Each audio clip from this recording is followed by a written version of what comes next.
जय महाराज जी के सभी को प्रखर प्रेरणा।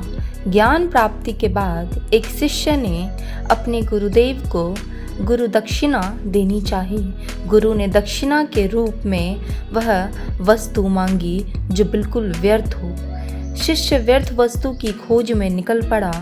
उसने मिट्टी की ओर हाथ बढ़ाया तो वह बोली, क्या तुम्हें पता नहीं कि इस दुनिया का सारा वैभव मेरे ही गर्भ से प्रकट होता है। विविध वनस्पतियाँ, रूप, रस और गंध, ये सब कहाँ से आते हैं। शिष्य ने यह सब सुना और आगे बढ़ गया। थोड़ी ही दूर पर उसे एक पत्थर दिखाई दिया। शिष्य ने सोचा इसे ही ले चलूं, लेकिन जैसे ही हाथ बढ़ाया तो पत्थर से आवाज़ आई, तुम इतने ज्ञानी होकर भी मुझे बेकार मान रहे हो। तुम अपने भवन और अट्टालिकाएं किससे बनाते हो? मंदिरों में किसे गढ़कर प्रतिमाएं स्थापित की जाती है? मेरे इतने उपयोग के बाद भी मुझे व्यर्थ कह रहे हो। यह सुन शिष्य सोचने लगा कि जब मिट्टी और पत्थर इतने उपयोगी हैं तो व्यर्थ क्या हो सकता है। वस्तुतः व्यक्ति के भीतर का अहंकार एक ऐसा तत्व है जिसका कहीं कोई उपयोग नहीं है। वह गुरु के पास वापस लौटा और उसने गुरु के चरणों में गिर गया, क्योंकि आज वह गुरु दक्षिणा में अपना अहंकार देने आया था।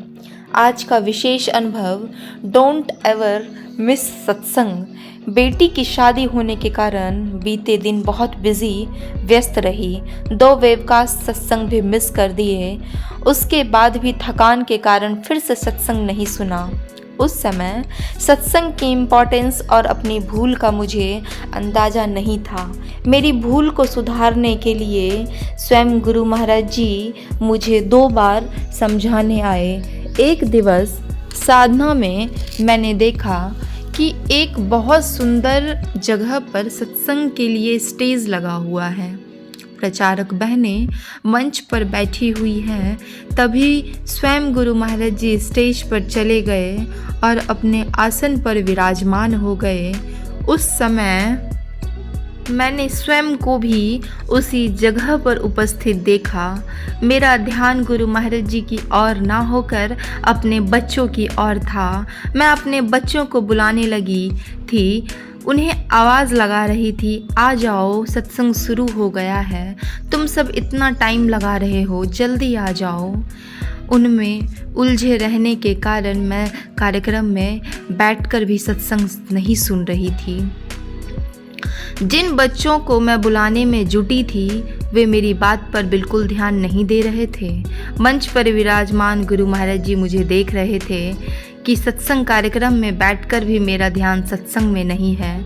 अमृत की वर्षा हो रही है और मेरा जीवन रूखा पड़ा है। कुछ ही क्षण बीते होंगे कि गुरु महाराज जी मंच से उठकर चले गए। गुरुदेव को जाते हुए देखकर मुझे मानो धक्का सा लग गया। आसन के समीप अपने सिर को झुकाकर मैं खूब रोई। मैंने मन ही मन कहा, महाराज जी, मुझसे बहुत ही बड़ी भूल हो गई है ना। मैंने सत्संग के अमृत को प्राप्त नहीं किया, इसलिए आप यहाँ से उठकर चले गए हैं ना। आप मुझसे नाराज़ हो गए हैं ना, मुझे क्षमा कर दीजिए।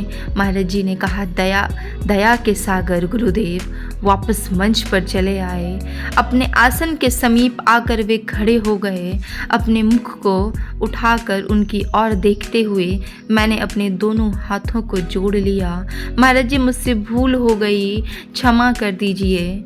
तब गुरु महाराज जी ने मुझे समझाया, तुम्हें पता था ना कि सत्संग हो रहा है। सत्संग प्रवचन को सुनना भी तो आवश्यक है। तुम्हें सभी को सत्संग में आने का मैसेज देना है, यही तुम्हारी सेवा है। उनकी वजह से तुम्हारा सत्संग नहीं छूटना चाहिए। मैंने कहा, ठीक है महाराज जी, मुझे समझाकर गुरु महाराज जी वहाँ से चले गए। महाराज जी के इस प्रकार समझा कर जाने के बाद मेरा नेक्स्ट संडे का सत्संग मिस हो गया। गलती दोहराई थी तो वार्निंग लेसन भी तो फिर से मिलना ही था। एक दिव्य अनुभव में मैंने पहले अनुभव की तरह ही सारा दृश्य देखा। महाराज जी के दोबारा मंच पर आने तक सब कुछ वैसे ही रिपीट हुआ। अब की बार गुरु महाराज जी समझाते हुए कहने लगे, तुमने फिर से वही काम किया। तुम्हें मैंने कितनी बार कहा है कि संसार की बातों को छोड़ो, तुम्हें सत्संग सुनना है और अवश्य सुनना है। पश्चाताप तो मन में पहले ही था, इसलिए इस बार मैंने रोते हुए कहा, महाराज जी अब मुझसे यह भूल कभी नहीं होगी, प्लीज़ इस बार क्षमा कर दीजिए। गुरुदेव की इस झिड़की के बाद मैंने कभी सत्संग मिस नहीं किया।